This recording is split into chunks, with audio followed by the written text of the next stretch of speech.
noches. Lo están viendo en sus pantallas. Nuevos ataques de los radicales independentistas en Cataluña. Alejandro Fernández, presidente del Partido Popular en esta región, señalado por los separatistas. Su coche ha aparecido con símbolos como una esvástica y las ruedas pinchadas. No ha sido el único. Xavier García Albiol, también del Partido Popular, en su propio garaje tenía numerosas pintadas de lazos amarillos. Y el último de ellos, Vox en Tarragona. Durante unas jornadas de la formación organizadas por el propio partido de Abascal, unos violentos intentaban boicotearles al grito de pim pam pum, que no quede ni uno, o sin piernas y sin brazos, fascistas a pedazos. ¿Y qué es lo que ha dicho el gobierno? Pues absolutamente nada, aunque pensándolo bien, ni falta que hace, porque ya sabemos lo que piensa el ministro de Interior, Grande Marlaska, tras la valoración que hizo ante el ataque que sufrió el juez Llarena en su domicilio. Yo creo que nos debe de preocupar a todos la crispación, pero tampoco tenemos que generar alarmismo. Son dos sucesos, acontecimientos puntuales, no les quito la entidad ni la gravedad, pero quiero decir simplemente que tampoco hagamos alarmismo de los mismos. Señor Marlaska, ¿es esto también un suceso puntual? El máximo responsable de la seguridad en España quitaba hierro hace apenas unos días a los muchísimos casos de acoso e intimidación que el separatismo y la extrema izquierda están llevando a cabo contra sus rivales políticos. Lo que se evidencia es que todo aquel que ose contradecir el pensamiento único nacionalista es automáticamente colocado en el centro de la diana. Le ha sucedido a miembros judiciales, a políticos, periodistas, ciudadanos de a pie, en sus propias casas y a sus propias familias. Nadie va a poner fin a esta escalada de violencia separatista. De momento, todo parece que no. Más noticias en nuestro sumario.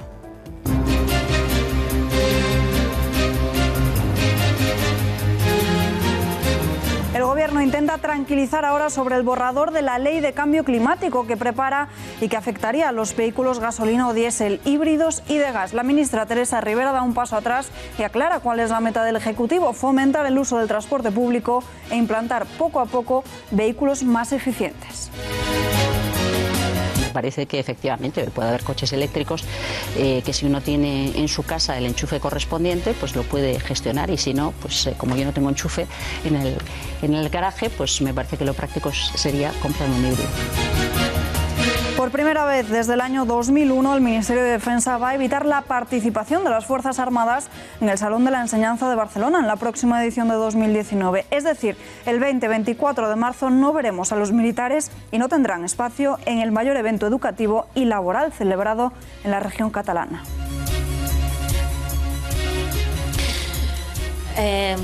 Sobre el Saló de l'Ensenyament, sabéis que es una demanda histórica de las entidades de la sociedad civil barcelonesas y catalanas, que hace muchos años que han pedido que no hubiera presencia militar en el Salón de la Enseñanza, concretamente. Tirar la Cruz del Valle, anular la ley de amnistía, abrir las fosas, son solo algunas de las medidas de la batería de enmiendas de Podemos a la ley de memoria histórica. Más de 60 reformas que obligarían al Estado a condenar de forma oficial la etapa de Francisco Franco. En unos minutos repasamos todas las enmiendas de las filas de Pablo Iglesias. Rescatados 70 niños de un autobús escolar que cayó en una zona inundada en Cartagena. Las fuertes lluvias están afectando a toda la península. Durante este informativo miraremos hacia Valencia, Alicante, Tenerife y Lugo, las ciudades más afectadas por el mal tiempo. Hoy, 19 de noviembre, el Museo del Prado cumple 199 años. Con motivo de esta fecha, inicia oficialmente los actos conmemorativos de su bicentenario con la inauguración de una gran exposición, una jornada de puertas abiertas. Y para los amantes del arte, entrada gratuita desde el 23 hasta el 25 de noviembre. España exige ahora revisar el acuerdo para el Brexit por falta de claridad en torno a Gibraltar. El Gobierno pide cambiar el artículo 184 para que deje claro las negociaciones futuras sobre el Peñón y dice que no están incluidas en el pacto. El ministro de Exteriores, Josep Borrell, ha pedido modificar este punto. Apunta a que cualquier relación futura debe pasar primero por el consentimiento español. Utilizaría la palabra veto. He dicho que hasta que no conozcamos la declaración política no podremos saber si estamos de acuerdo en su conjunto, ¿no?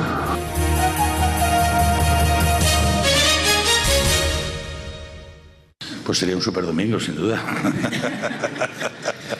Yo no sé, yo creo que lo importante ahora mismo, el Gobierno está concentrado en salvar estos obstáculos que comentábamos antes Y esto y la superación de los mismos pues determina todos los demás escenarios. Yo percibo un cierto afán desde hace tiempo en la política de quererse saltar parte de la vida. Apunten esta fecha, 26 de mayo, superdomingo electoral. El Gobierno ya no cierra la puerta a celebrar unas elecciones generales en la primavera del próximo año 2019. Justo ese domingo también se celebran las autonómicas, municipales y europeas. Ha sido el propio José Luis Ábalos, como acabamos de escuchar, el secretario de la organización del PSOE, quien no ha deshecho esta idea ante la cada vez más evidente imposibilidad de conseguir sacar adelante los presupuestos generales del Estado pactados con Podemos. La idea del superdomingo sería algo histórico, sin precedente alguno en nuestro país y que muchos varones del Partido Socialista ya descartan. Fuentes próximas al ministro señalan después del desayuno informativos que lo que hacía Ábalos en realidad era no descartar nada, ni para el 26 de mayo ni para otra fecha cualquiera. No, lo que pasa es que este es un gobierno realista y escucha lo que dicen otras formaciones políticas, pero nosotros no solamente no hemos arrojado la toalla, sino que además estamos trabajando en ello. Nosotros no renunciamos al presupuesto. Lo que sí que veo es que otros han renunciado. Unos sin saber ni de qué va el presupuesto. Aquellos que nos descalificaban a cuando estábamos otros en la oposición. Pero no se aplican el argumento. Y otros, pues ya lo vemos, lo están condicionando a procesos que no se pueden condicionar, porque nada tienen que ver y desde luego no pueden constituir ningún chantaje para este gobierno. Y el presidente del Gobierno ha vuelto a querer manifestar que la fecha de las elecciones las elige el propio líder del Ejecutivo, nadie más. El plan era aguantar y estirar el chicle todo lo posible. Ese plan sigue en marcha, pero el presidente y su hombre fuerte en el Gobierno no fijan ya 2020 como fecha límite. El socialista cree que es de sentido común barajar todas las opciones posibles. Bueno, son distintas cosas. Yo creo que el ministro de Fomento ha dicho una cosa que es de puro sentido común. Ha señalado esa fecha como ha señalado otras. Y ha dicho una cosa también, yo creo que es muy importante. Es que al final la prerrogativa y la facultad de convocar elecciones corresponde al presidente del Gobierno. Y no puedo estar más de acuerdo con el ministro de Fomento. Corresponde al presidente del Gobierno y cuando vayan a ser, que lógicamente serán porque vivimos en una democracia, pues lógicamente se conocerá. Podemos convoca de urgencia a la dirección de su grupo parlamentario para prepararse ante ese posible adelanto electoral. Este viernes será cuando se produzca de manera extraordinaria un Consejo Ciudadano para estudiar posibles estrategias de cara a esta posibilidad. Así lo ha anunciado la coportavoz de Podemos, Noelia Vera, que en el contexto político actual ve necesaria una reunión del máximo órgano de dirección de su partido para ver qué hace ante la duda del adelanto electoral y estudiar también cuál es el camino a seguir en la tesitura de que los presupuestos no salgan adelante.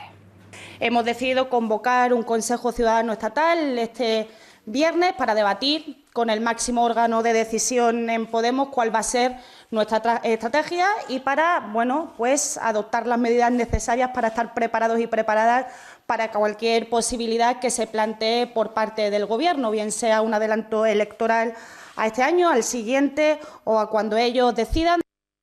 Esto era lo que decía hoy Podemos, pero presten atención a las palabras de Echenique de este fin de semana. Dice que una llamada en las urnas para primavera es una situación peligrosa. Y pensamos que sería un escenario pues peligroso.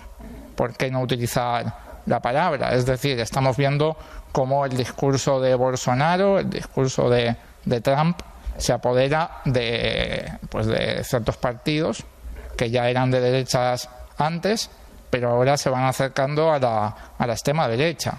Y pensamos que si eso pasa y las elecciones se dan mal, ¿no? Y no puede haber una mayoría progresista con partidos catalanes y con partidos vascos apoyando eso, pues podemos ir a una involución democrática en España terrible, no solamente económica.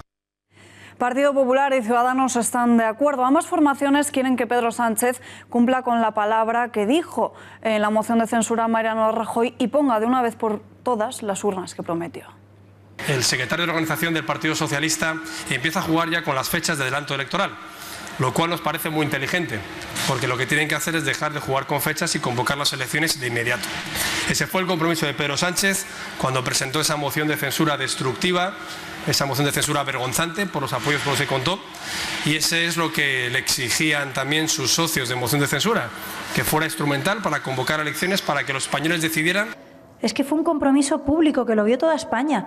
Pondré las urnas lo antes posible para que los españoles decidan. Pues bien, la primera gran mentira de todas las que han venido después del gobierno de Sánchez. Por tanto, no es que nosotros pedimos elecciones, es que pedimos al señor Sánchez que cumpla su palabra y que ponga las urnas lo más pronto posible. Y respecto a la fecha, esto no se trata de ver cuál es la fecha que el PSOE se cree que mejor le puede venir o decir ahora ese globo sonda de que lo hará en esa fecha y luego ya veremos. Se trata de que cumpla su palabra ante los españoles, que ponga las urnas lo más pronto posible, que deje de tener miedo a los españoles y que empiece a tener un poquito de respeto por los españoles, porque desde luego no ha dejado de mentir desde que llegó a Moncloa.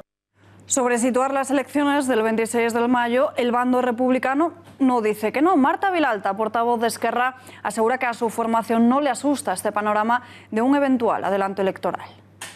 En relación a esto, y como ya saben desde Esquerra Republicana, las elecciones no nos dan miedo.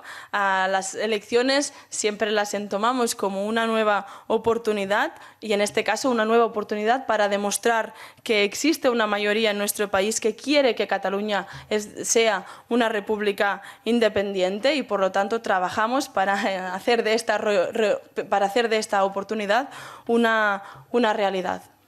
Nos vamos en directo hasta la redacción de lainformación.com para hablar de todo ello con el periodista Fernando Valls. Fernando, muy buenas noches. Hola, buenas noches. Cada vez son más los partidos políticos que exigen elecciones. El otro día Podemos abría la puerta a esta posibilidad y hoy Ábalos asegura que no las descartan. ¿Benefician las urnas al Partido Socialista realmente? Sí, yo creo que sí beneficiarían al PSOE unas elecciones anticipadas, pero bueno, es lo que están ahora mismo calibrando en Moncloa, en el gabinete del presidente. El PSOE, hay que recordar que viene de cosechar su peor resultado en las urnas y que gobierna con 84 diputados.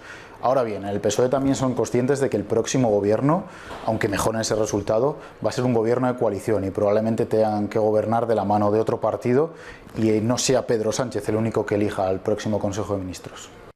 Hay muchos varones del Partido Socialista que preferirían atrasar las elecciones lo máximo posible y que no coincidan con las municipales ni autonómicas. ¿Perjudicaría esto a los presidentes regionales? Y en el caso de que haya superdomingo, ¿cómo afectaría al liderazgo de Sánchez? Bueno, la opción de un superdomingo, aunque la haya expresado a viva voz hoy José Luis Ábalos, ya se viene barruntando en las últimas semanas en base a que Sánchez no podrá sacar sus presupuestos adelante. ¿Hasta qué punto beneficia que Pedro Sánchez coincida en las urnas con las autonómicas y municipales? Bueno, bajo mi punto de vista, en este momento la marca Pedro Sánchez suma más que resta. En otro tiempo probablemente restaba, pero ahora mismo con el gobierno configurado y en base a que los escándalos no han erosionado demasiado al PSOE y al gobierno, yo creo que Sánchez sumaría. ¿Estaría Sánchez dispuesto a seguir en la Moncloa con los presupuestos de Rajoy y eso erosionaría su presidencia con la retirada paulatina de aquellos que le auparon a la misma?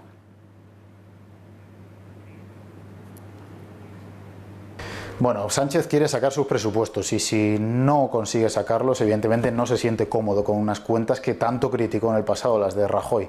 Yo creo que lo va a intentar hasta las últimas consecuencias, pero los presos catalanes es una línea roja que no va a solucionarse. Por tanto, yo creo que Sánchez intentará gobernar con los presupuestos de Rajoy, aprobando algunas medidas por Real Decreto, pero tarde o temprano verá que es imposible y apriete probablemente convocando el botón rojo y convocando elecciones.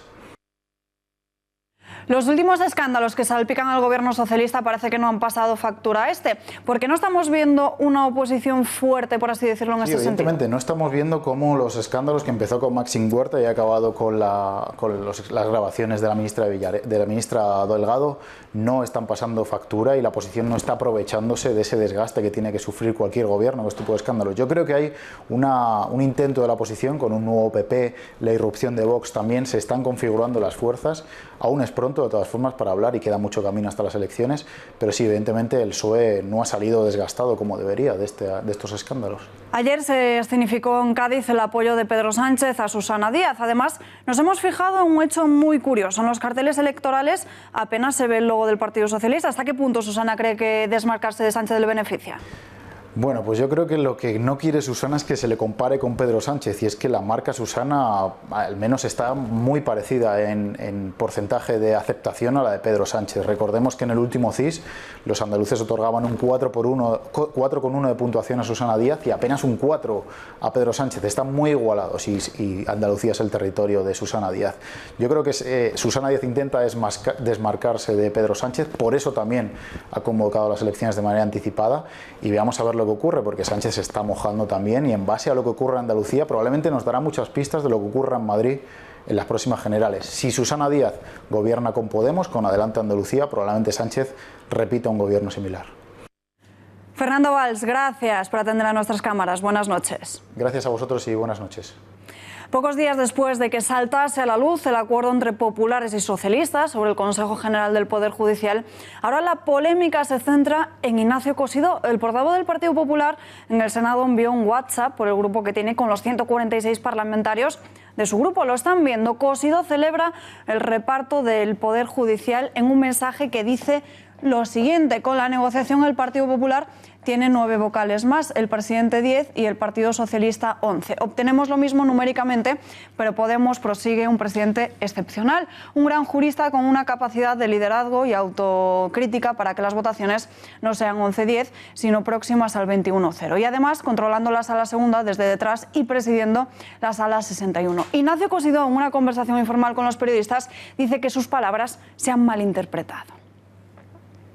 Ciudadanos siempre se había mostrado crítico con este apretón de manos del Partido Socialista con el PP. Lo han criticado en más de una ocasión y hoy han hecho lo propio contra Ignacio Cosidó y más concretamente contra el Partido Popular. La líder del partido en Cataluña exige que Casado dé explicaciones de inmediato ante lo que ella califica de una película de mafiosos. Desde luego es una auténtica vergüenza. Creo que todo el mundo entiende que esto no es un chiste de mal gusto o una palabra inapropiada en una conversación con tus compañeros, que es lo que podría parecer a raíz de esas explicaciones, es que se le puede poner ese nombre a lo que ha dicho el señor Cosidó. Esto es muy grave. Esto merece una explicación urgente del presidente del partido que ha hecho esas afirmaciones, porque estamos hablando de un intento de controlar la justicia. Nuevos audios, nuevos documentos que prueban esa operación secreta del Ministerio del Interior del Partido Popular para robar los papeles de Bárcenas. María Matos, cuéntanos. Sí, parece de película, pero no. Todo se engloba dentro de la operación Kitchen, donde el gobierno de Mariano Rajoy habría supuestamente encargado, a través del Ministerio del Interior, robar los papeles de Bárcenas mientras él estaba en la cárcel, que comprometen al Partido Popular y a miembros que cobraban sobresueldos. Para ello, la policía habría utilizado varios topos, uno de ellos el chofer de Bárcenas, que recordamos que llegó a cobrar 2.000 euros todos los meses por esa operación encubierta, total 48.000 euros de las arcas del Estado. Nuevos audios que revelan que el chofer de Bárcenas tenía muy buena relación con el polémico excomisario Villarejo, tanta que hasta le llamaba Tony. Sí. Sí, Tommy, macho, telepatía, macho. Te estaba mandando yo un WhatsApp, que la verás ahora. Tenemos una conexión mental que es la hostia. En esta conversación, el chofer le pide ayuda para que Bárcenas dentro de la cárcel, porque dice que el jefe lo está pasando muy mal y que los guardias de prisiones le registran a todas horas y que eso le hace perder compañeros dentro de la cárcel. Oye, el jefe está fatal. Sí. ¿Y que... Está, bueno, según he hablado con los hijos, está incluso agresivo. Ah, sí. Sí, porque le están puteando mucho allí. Sí. Entonces, por eso te decía yo que a lo mejor podéis ahí mover una ¿Cómo que le están puteando? ¿En qué sentido? Para parar el... pues que el cita que ha tenido hoy de 2 horas y pico, pues le han interrumpido 2 veces, le han entregado unas zapatillas porque le han dicho que se las quitara, le registran todo, registros personales constantemente, íntimos, le registran el chabolo día sí, día no. Sí. Eso le aísla del resto de reclusos. Entonces Villarejo acepta el encargo, una forma de ganarse la confianza del chofer para después sobornarle para que consiga los papeles de su jefe. Y me contaba el chaval, me dice, joder, es que mi padre nunca le he visto así. Hombre, es la presión, las fechas, luego también que está muy hinchado la cara por lo de la cortisona, está jodido por la comida. Sí, sí. Pero vamos, que le están apretando mucho ahí y que claro, que se lo han dicho preso, le han dicho, joder, que es una putada, o te arrimas a ti y te registran. Ya, entiendo. Pues entonces, no te preocupes, yo voy a... No, si yo te digo cómo está la situación. Pero yo voy a hacer la gestión neoportuna. Así se ganaba su confianza. Y atención ahora, porque empiezan a salir a la luz los documentos que en teoría robó el chofer de Bárcenas. Aquí lo tenemos, un manuscrito que escribió Rosalía Iglesias, la mujer de Bárcenas, tras una visita en la cárcel con él. Leemos: Pagos en obra a casa de Mariano. ¿Cuánto dinero negro entra al año? Caja B del Partido Popular. Detalles de cómo eran las entregas, sobre todo, atención a los nombres: Mariano, Cascos, Javier, Rato y Jaime Mayor. En fin, nombres muy conocidos y relevantes del Partido Popular. Lo que parece es que esto pues, es una especie de inventario sobre lo que Bárcenas escondía en sus papeles. Y por último, papeles de Bárcenas que confirman esa financiación ilegal del partido, como un resguardo bancario donde el propio Bárcenas, con su puño y letra, apunta a haber recibido más de 100.000 euros en efectivo de Norni. ¿Quién es Norni?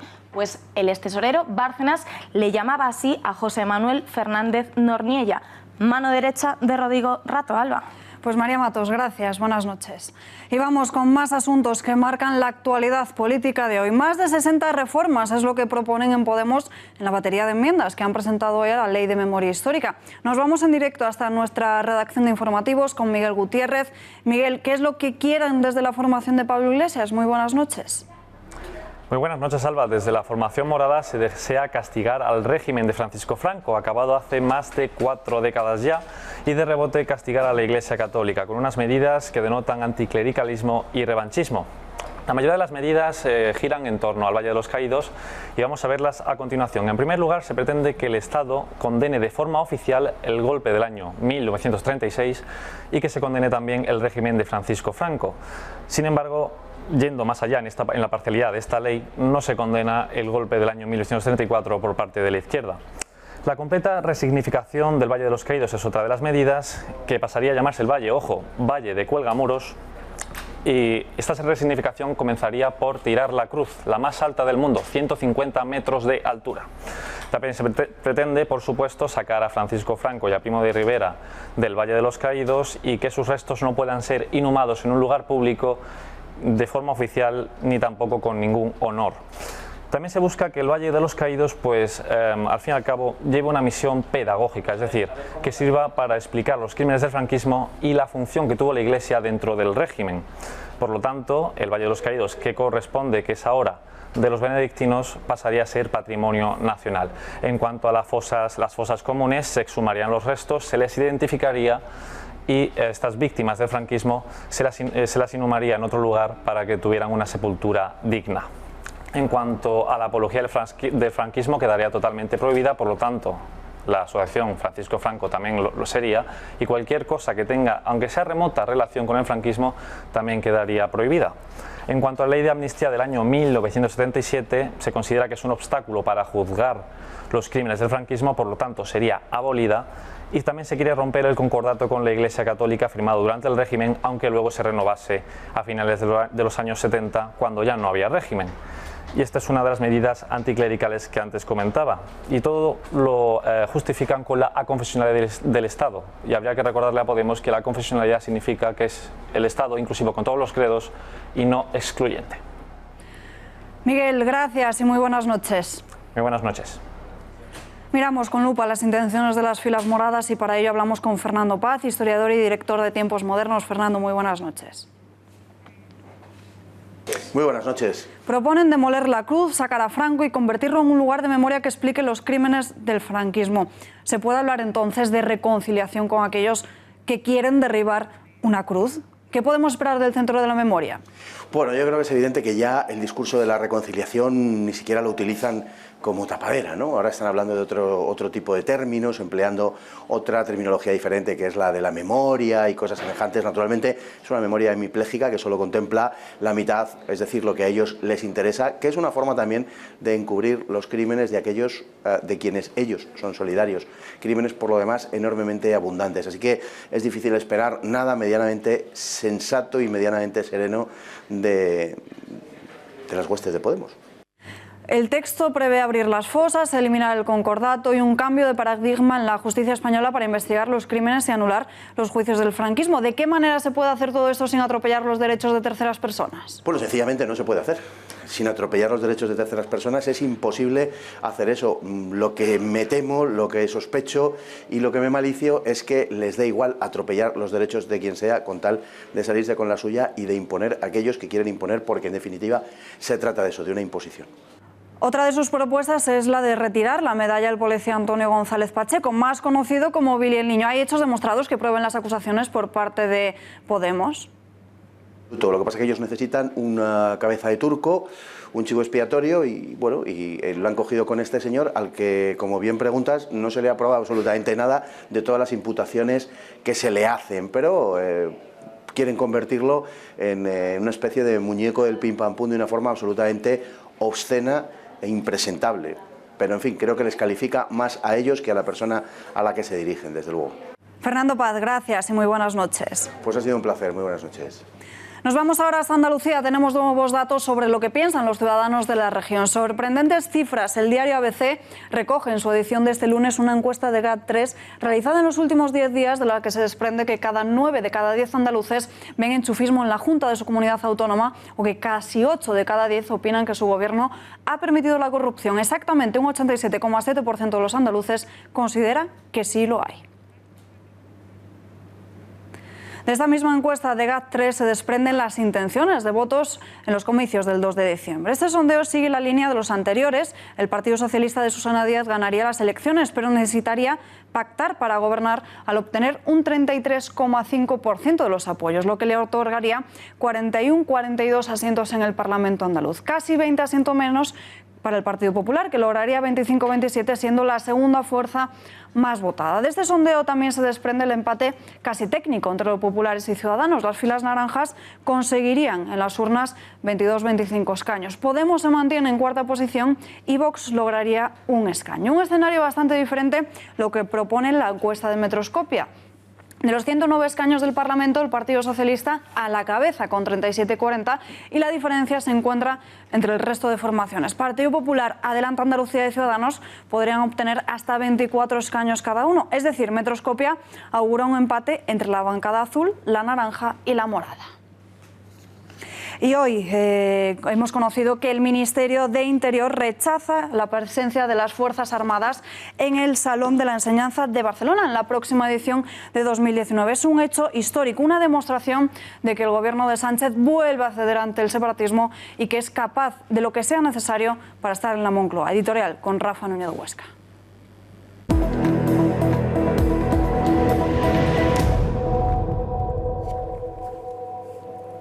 Pues ya lo han visto, el Ejército de España vetado en un rincón de España. Las Fuerzas Armadas vetadas en el Salón de la Enseñanza de Barcelona. Además, y según revela hoy ABC, muy probablemente también se denegará la presencia de los militares en los eventos que se celebren en Gerona y en Lérida.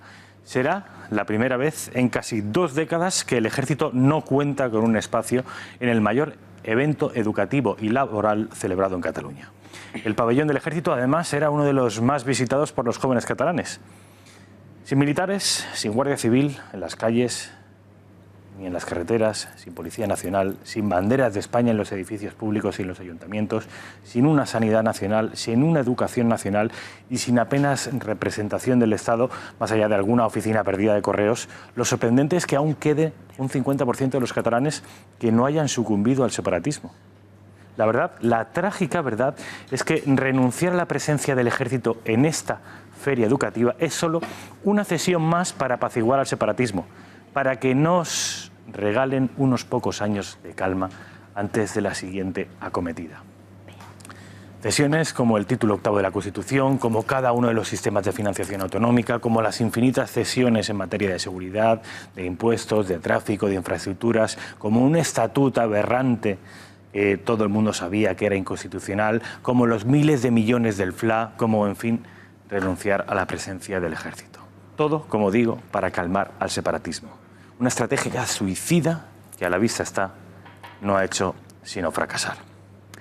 Pues Rafa, gracias. Y como si de una escena de una película de terror se tratase, la noche de este último viernes, un grupo de radicales se manifestaba a las puertas de la prisión de Puig de les Basses, en Figueres. Lo están viendo en sus pantallas. Se trata de una veintena de separatistas que portaban caretas para no ser reconocidos. Una manifestación para exigir la libertad de los golpistas encarcelados.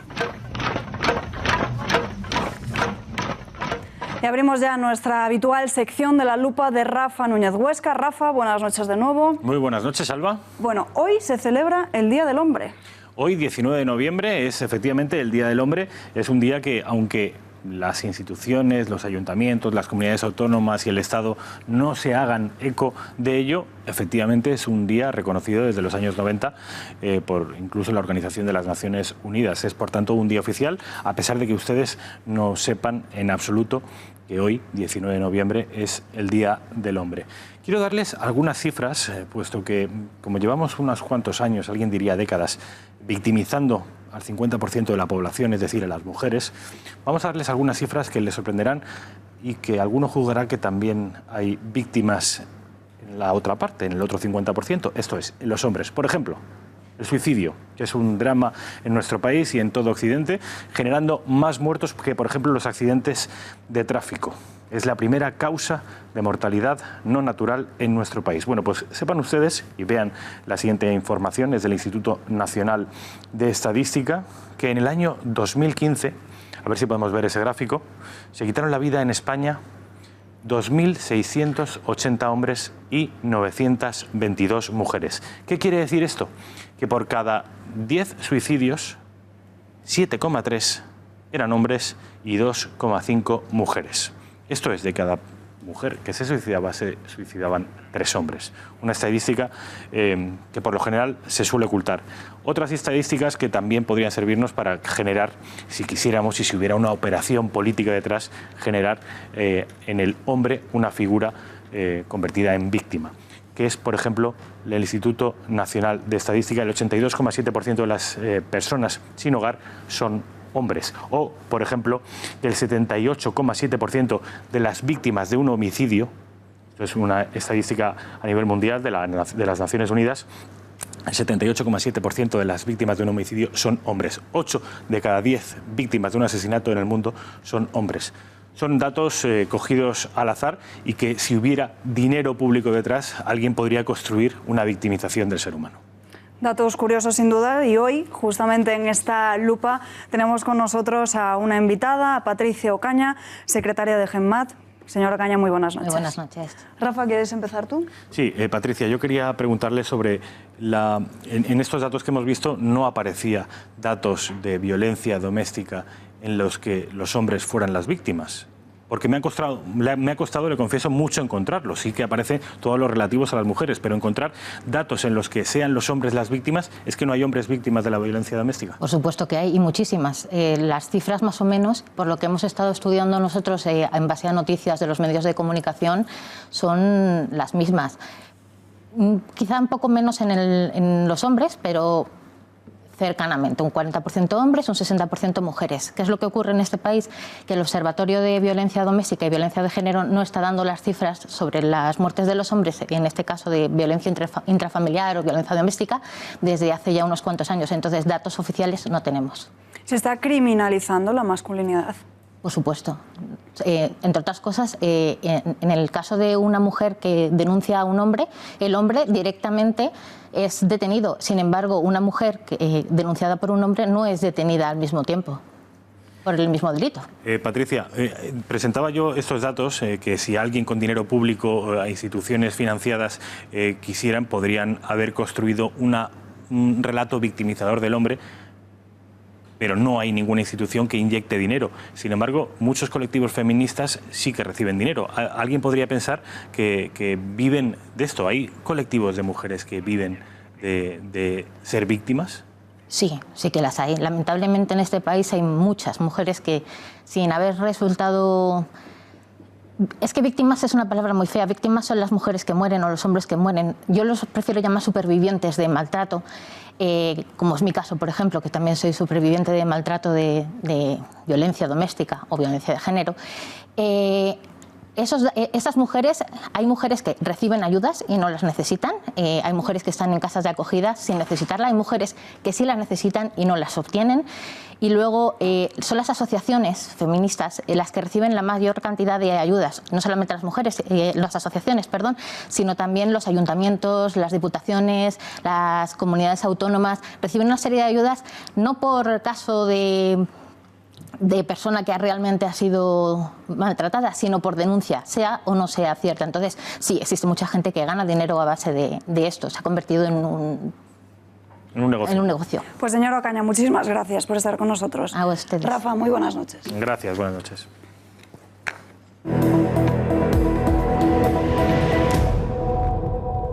En página de sus sucesos, la policía local y los bomberos de Cartagena han procedido al rescate de 70 niños que se encontraban atrapados en el autobús escolar en el que viajaban por la carretera del Sifón debido a las inundaciones por las lluvias. Según fuentes del Centro de Coordinación de Emergencias, ha sido un padre de uno de los viajeros el que ha llamado al 112 para comunicar la incidencia y a partir de ahí se han movilizado los agentes de la policía local y efectivos del Parque de Bomberos. Alerta roja en Alicante y Valencia por un temporal que está obligando a la evacuación de centenares de viviendas. Las temperaturas han bajado hoy en casi toda la península. Hasta 17 provincias están en aviso por las intensas precipitaciones que azotan a nuestro país. Es en la Comunidad Valenciana donde se ha llegado a la decisión de la suspensión de clases, pero la imagen de ese temporal es sin duda la de Tenerife. Un vídeo que ha circulado por las redes sociales durante todo el fin de semana. Se trata de una ola gigante que ha arrancado las barandas de los balcones. A lo largo de la noche del sábado al domingo fueron evacuadas de estas casas un total de 39 personas a causa del fuerte oleaje, con olas, atención, de hasta 6 metros. Y en Lugo, concretamente en Viveiro, una mujer de 83 años ha fallecido esta noche por una tromba de agua. La lluvia también ha tenido sus consecuencias en la capital. Lunes y las precipitaciones de las últimas horas del domingo han provocado que el túnel de Río Rosas y el de O'Donnell hayan tenido que ser cerrados por filtraciones de aguas. Como cada comienzo de semana, el caos y el tráfico han vuelto a adueñarse de la capital. Y es que también sufren cortes parciales el túnel de Plaza Castilla, donde se encuentra cortado el carril derecho sentido Plaza Cuzco, y en el túnel de Cristo Rey, donde está cortado en sentido A6. El pasado 5 de noviembre y también después de varias horas de lluvia se tuvieron que cortar otros tantos túneles de la capital, como por ejemplo el de Atocha, provocando fuertes atascos. Hablamos ya de todo ello con Percival Manglano, concejal del Partido Popular en el Ayuntamiento de Madrid. Señor Manglano, muy buenas noches, un placer saludarle. Hola, buenas noches. Madrid vive todos los lunes una odisea en las carreteras de toda la ciudad. ¿Es el mayor error de todos los cometidos por el Ayuntamiento de Carmena? Es difícil, francamente hay mucha competencia para decidir cuál es el peor error del Ayuntamiento de Carmena, pero este sin duda alguno es una de ellas. ¿Por qué? Pues porque hay una voluntad deliberada del Ayuntamiento de Madrid para ralentizar la circulación en la ciudad de Madrid. Es que lo han dicho por activa y por pasiva. Creen que es bueno para Madrid que los coches tengan todo tipo de obstáculos para avanzar en la ciudad, y cuando digo los coches no pensemos solamente en los coches privados, es que esto afecta también a los taxis, que son servicios públicos, y también a los autobuses de la AMT. Recuerdo que en el último año ha perdido 10 millones de usuarios la AMT, la Empresa Municipal de Transportes de Madrid. ¿Por qué? Porque circular por las calles ahora mismo de Madrid es una odisea, es una carrera de obstáculos. Esto, sumado a la limitación de 30 km por hora, la reducción de carriles y la prohibición de circular en determinadas calles, y más ahora en época navideña, que justamente hay más aumento de compras. ¿Cómo va a afectar al comercio? Bueno, pues sin duda alguna va a empeorar la facturación de los comercios en el centro de Madrid. Todos sabemos que a finales de este mes, el 30 de noviembre, se va a poner en marcha el llamado Madrid Central, que es una forma de cerrar todo el centro de Madrid a la circulación de vehículos que no sean de residentes de esa zona. En el centro de Madrid, evidentemente, hay mucho comercio, la gente viene a hacer sus compras y los comerciantes se han movilizado, han exigido que se dé facilidades, que se revierta parte de las o todas de las decisiones que se han tomado para blindar el centro de Madrid, y por supuesto Carmena ha hecho oídos sordos a estas peticiones. Esto es un magnífico ejemplo del cinismo de la participación que tanto proclama Carmena y los suyos, los de Podemos. Es decir, cuando la participación les da la razón, les hacen caso, y cuando la participación no les da la razón, lo ignoran olímpicamente. ¿Se está criminalizando desde la izquierda todo aquel que tiene un coche? Pues en gran medida, desde luego, se está poniendo todo tipo de obstáculos a que una persona pueda circular libremente por una ciudad después de haber adquirido un coche y después de haber pagado el impuesto de circulación. No olvidemos la gran contradicción que existe entre estos ayuntamientos que te cobran por tener un coche y al mismo tiempo te ponen todo tipo de obstáculos para que circules con ese coche. Es evidente que todos queremos que haya menores tasas de circulación, mejor dicho, de contaminación en una ciudad y que nuestros aires sean lo más limpios posibles, pero al mismo tiempo hay que encontrar un equilibrio entre esa voluntad de falta de contaminación, de reducción de la contaminación, con posibilidades de moverse en una ciudad. Y mientras no hay alternativas, a los ciudadanos se les pone en un dilema imposible. Si no pueden moverse en sus vehículos privados y tampoco pueden hacerlo en el transporte público, tipo el autobús, porque no circula, porque está atascado, ¿qué hacen? ¿Qué hacen todos esos ciudadanos? Y otro asunto más, referido ahora a Madrid. ¿En qué va a quedar la crisis interna después de que la dirección del partido haya sancionado a los ediles de Podemos? Bueno, el espectáculo del choque de egos entre Carmena y Pablo Iglesias, francamente, ha sido lamentable. A fecha de hoy, el gran derrotado de esto es Pablo Iglesias.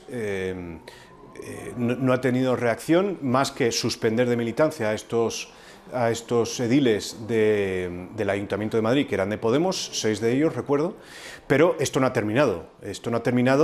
Y seguramente en las próximas semanas veremos más evoluciones. También quiero señalar una de las grandes contradicciones que hay en Madrid, que es el papel del PSOE en todo esto. Estos espectáculos obscenos solo se pueden dar gracias al apoyo del PSOE a un gobierno de Carmena, de Podemos, en el Ayuntamiento de Madrid. Y hoy mismo hemos tenido un nuevo ejemplo de esta forma patética de hacer oposición, entre comillas, que tiene el PSOE. Y me refiero a lo siguiente: en el día de hoy, Manuela Carmena y la portavoz del PSOE presentan los presupuestos del Ayuntamiento de Madrid para el año 2019. No todos los concejales del PSOE habían sido informados de ellos, es decir, no se había buscado el apoyo de esos concejales del PSOE. Pero es que encima, la propia portavoz del PSOE, en la rueda de prensa dice: apoyamos estos presupuestos y a continuación vamos a negociar, vamos a hacer enmiendas a estos presupuestos. Y uno se dice, pero ¿cómo puede ser eso? O sea, ustedes primero apoyan y después negocian. ¿No tendría que ser al revés, que primero negocien y después apoyen? Bueno, pues este es el PSOE que tenemos hoy por hoy en el Ayuntamiento de Madrid.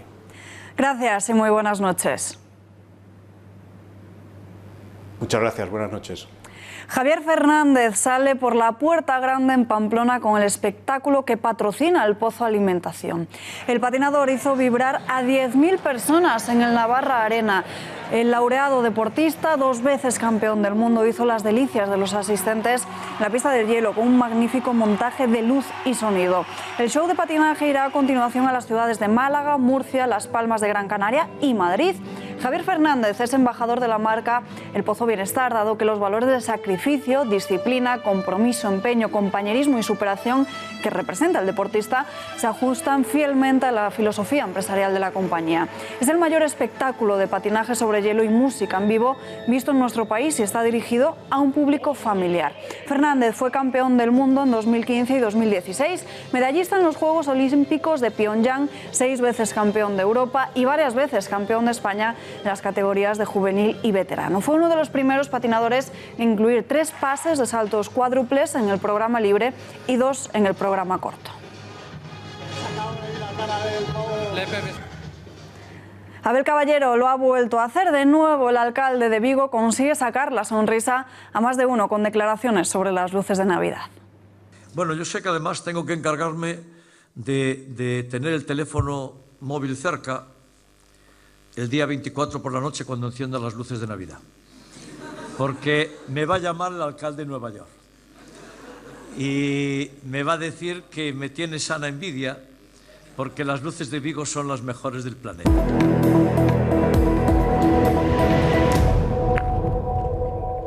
Abrimos página internacional con la mirada puesta sobre el caso Madeleine. La policía británica ha informado a los padres de la misma de que se están investigando 2 nuevas pistas vitales, 2 líneas de investigación que califican de específicas y activas. La pequeña tenía 3 años cuando se la vio por última vez durante unas vacaciones familiares con sus padres en Praia da Luz, en Portugal, ya en el año 2007. Fuentes familiares han asegurado a los medios de comunicación de que se muestran muy esperanzados y también muy agradecidos de que el Ministerio de Interior haya proporcionado más fondos económicos para seguir con esta investigación.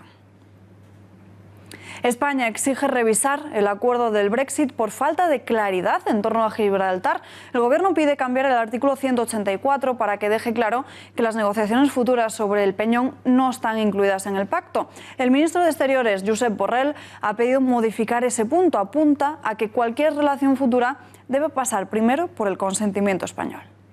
Se está negociando el acuerdo de retirada y la declaración política sobre la relación futura. Para nosotros las dos cosas van juntas. Como que la señora May ha dicho que no aprobará el acuerdo de retirada hasta que no tenga y apruebe la declaración futura, pues nosotros lo mismo. Hasta que no tengamos la declaración futura y no sepamos lo que dice, si estamos de acuerdo o no, pues tampoco vamos a aprobar el acuerdo de retirada. Esas eran las palabras de Borrell y quien ha evitado pronunciarse ha sido el ministro de Agricultura, Luis Planas, con el argumento de que este acuerdo del Brexit todavía se está debatiendo, ha preferido mantenerse callado. Eso sí, asegura que el Gobierno está trabajando firmemente para defender los intereses de los pescadores españoles. No quiero dar una opinión sobre algo que no está concluido. Como ustedes saben, en estos mismos momentos no es solo el acuerdo de separación, sino la declaración política aneja, más las declaraciones que pueda adoptar eventualmente el Consejo Europeo, lo que hará el paquete que nos permitirá tener una lectura. Lo que sí le puedo decir es que por parte de España y de la delegación española en el Consejo está habiendo toda la firmeza en la defensa de nuestras posiciones. Y evidentemente vamos a preservar la actividad del sector pesquero. Y es precisamente Luis Planas el favorito de Carmen Calvo para ocupar la vicepresidencia de la Unión Europea. La número 2 del Gobierno de España prefiere que sea el titular de Agricultura y no la de Economía, Nadia Calviño.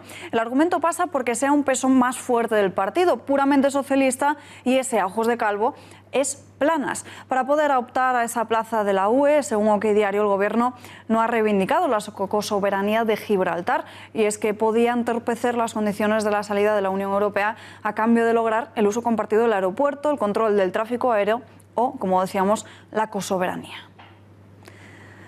Y nosotros nos despedimos ya, no hay tiempo para más, pero como saben, mañana a las 8:30 con más información y mientras tanto, tiempos modernos y el gato al agua. Hasta mañana.